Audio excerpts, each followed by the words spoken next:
This is You've Already Been Hacked, recorded on 25 September 2021.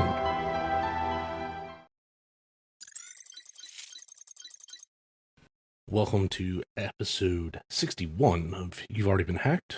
Starting off this week, the U.S. Treasury this past Tuesday sanctioned virtual cryptocurrency exchange SUX, S-U-E-X, over-the-counter trading for handling financial transactions for ransomware operators. An intervention that's part of a broad U.S. government effort to disrupt online extortion and related cybercrime. I'm going to change my pronunciation on that. I'm going to go SUX. We're going to go with that, even if it's wrong. So SUX is registered in the Czech Republic, but operates out of offices in Russia. So there's a nice little tangled web connection for you. According to the United States Treasury, about 40% of the firm's known transaction history involves illicit entities, and that it handled payments from at least 8 ransomware variants. The Treasury Department has determined that the firm provides material support to cyber criminals and has added SUX to its Office of Foreign Asset Control, or OFAC, designated entities list. So what happens when you get on that list? Well, assets for the company that are located in the U.S. have been frozen, and companies and persons doing business in the U.S. are prohibited from transacting with it.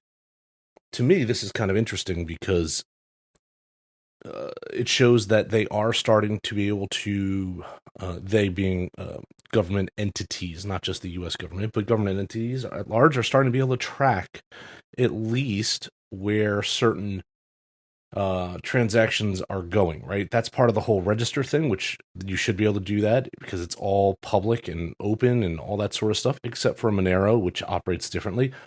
But as they're tracking it, they've literally said here they're able to connect it to ransomware payments and to ransomware entities. That's interesting. This is the first time I've seen them go after an exchange. I wonder how many more we're going to see in a domino effect here in the near future.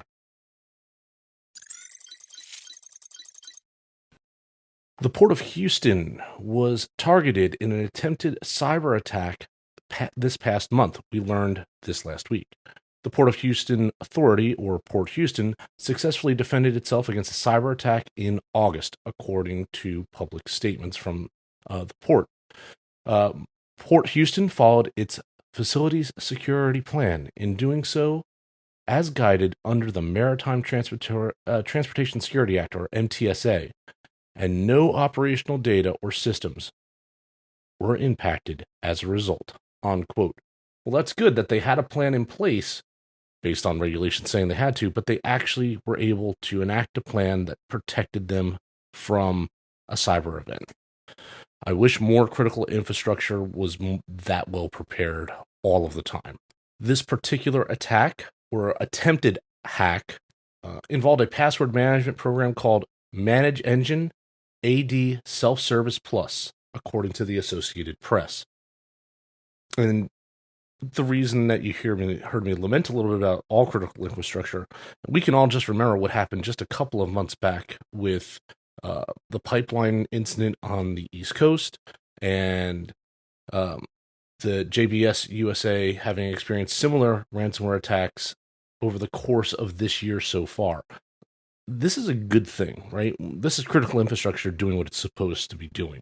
The fact that they had to announce it just shows you the type of environment that we're in.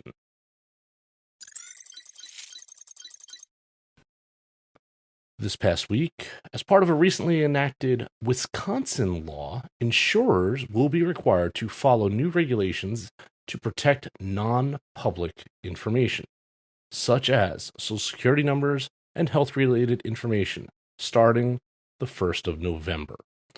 According to Senate Bill 160, the sponsor of the bill stated, quote, "The bill was originally offered in 2019 or 2020's legislative session. It had already passed the Assembly and was slated to be taken up by the Senate. However, COVID shut down and shortened their legislative sessions in Wisconsin, and they were unable to pass it in the Senate when the state was shut down. As a result, an assembly member and this senator brought the bill back up during this session, and it got passed. Well, there's one for the good guys, I guess. Now that the law's been passed, insurers in the state or that do business within the state have to conduct a risk assessment, develop information security programs to mitigate and identify threats, and work with third-party providers to protect customer information. On top of that, insurers will have to create an incident response plan to better react to and, this is the important part, recover information affected by the cybersecurity attack. If an attack were to occur, the bill states insurance companies must notify consumers and their independent insurance providers within 45 days of learning that there was a breach and notify consumer reporting agencies if the attack affects 1,000 or more consumers. Okay, my opinion on that, great. I think 45 days is a bit too long. It should be much, much, much shorter than that. And case in point, the company has to also notify the Office of the Commissioner of Insurance, or OCI, within 3 days of the breach. I'm assuming that language actually means within 3 days of knowing there was a breach, right? Why do they get 3 days to notify the government entity, but 45 days to notify everybody else? I think that's just that's not great, right? That delay is not good for the consumer. The bill's standards, according to the representatives and the senator, were based on a model legislation drafted by the National Association of Insurance Commissioners, but it was customized to fit Wisconsin's insurance industry.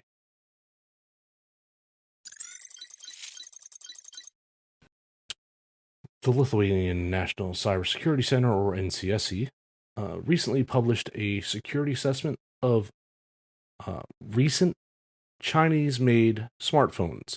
3 in particular: the Huawei P40 5G, the Xiaomi Mi 10T 5G, and the OnePlus 8T 5G. According to the report, the Xiaomi phone includes software modules specifically designed to leak data to Chinese authorities and to censor media-related topics the Chinese government considers sensitive. The Huawei phone replaces the standard Google Play application store with third-party substitutes, according to the NCSC, and the report states these substitutes harbor sketchy and potentially malicious repackaging of common applications. The Xiaomi Mi 10T 5G also shipped with a non-standard browser called the Mi browser, and NCSC found 2 components in the Mi browser which it was not happy with.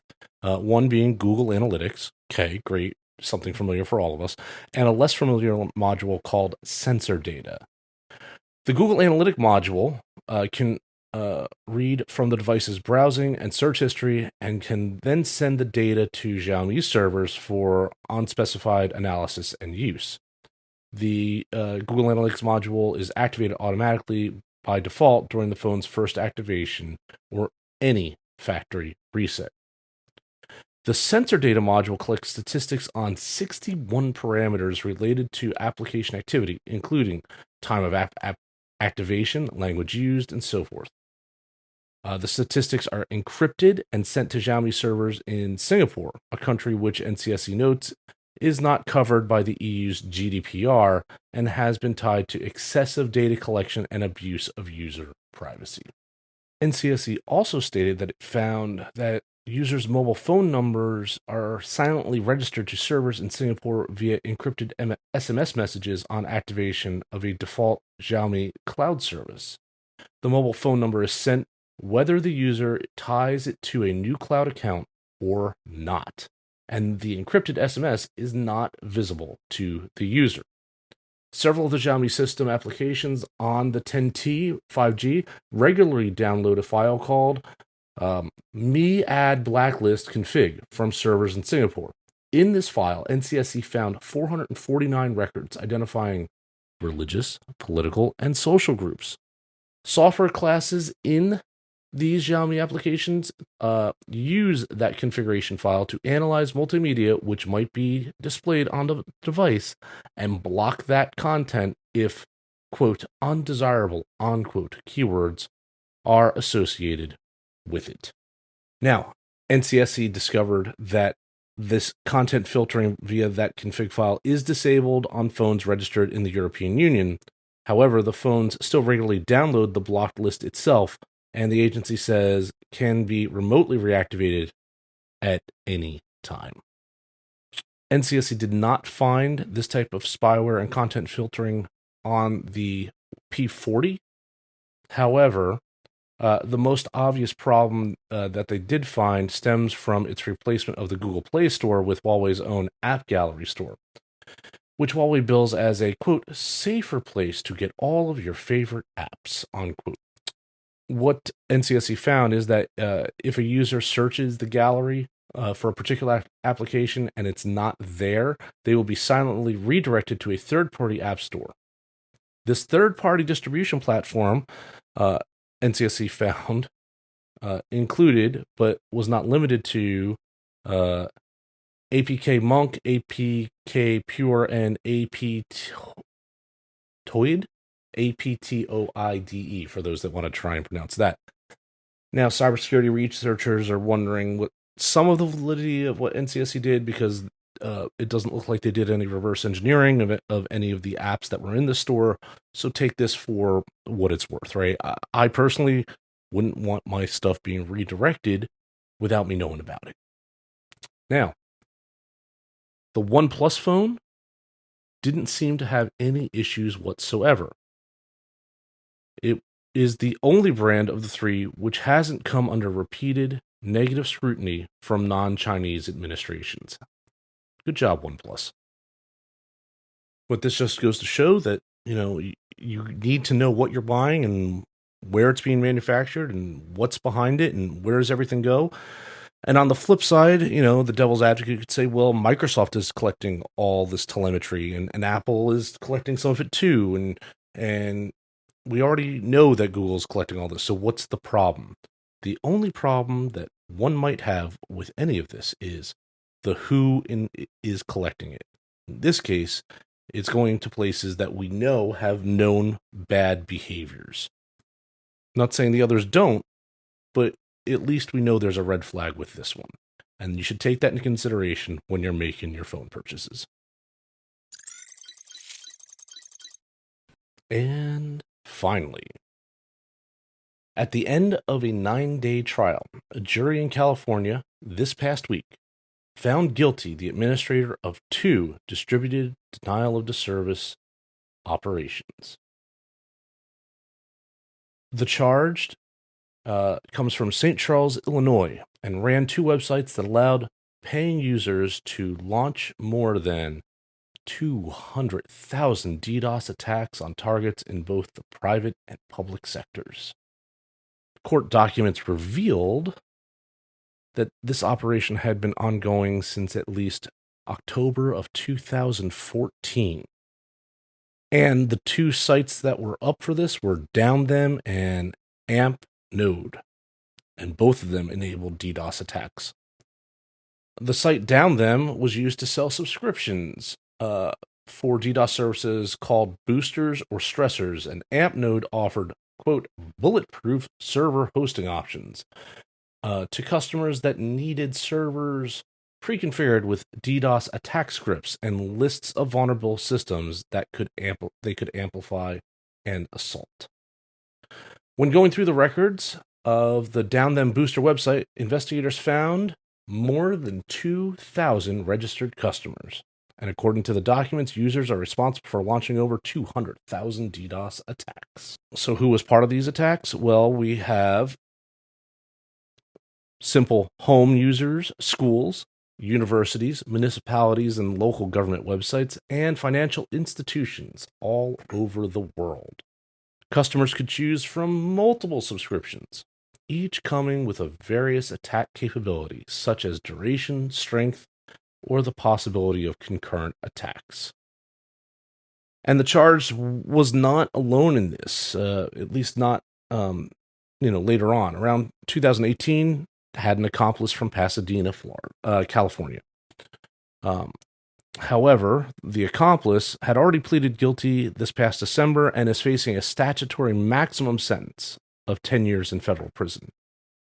The charge is facing with a maximum statutory sentence of 35 years in federal prison for what he's been found guilty on, which is 3 felonies of conspiracy to commit unauthorized impairment of a protected computer, count of conspiracy to commit wire fraud, and count of unauthorized impairment of a protected computer. His sentence has been scheduled to start January 27th, 2022. That's all for the news this week. I'm your professor of cyber risk. We'll talk again soon. If you like this podcast, share it with your colleagues and friends. Your support is how we are able to continue to make this content. Thank you.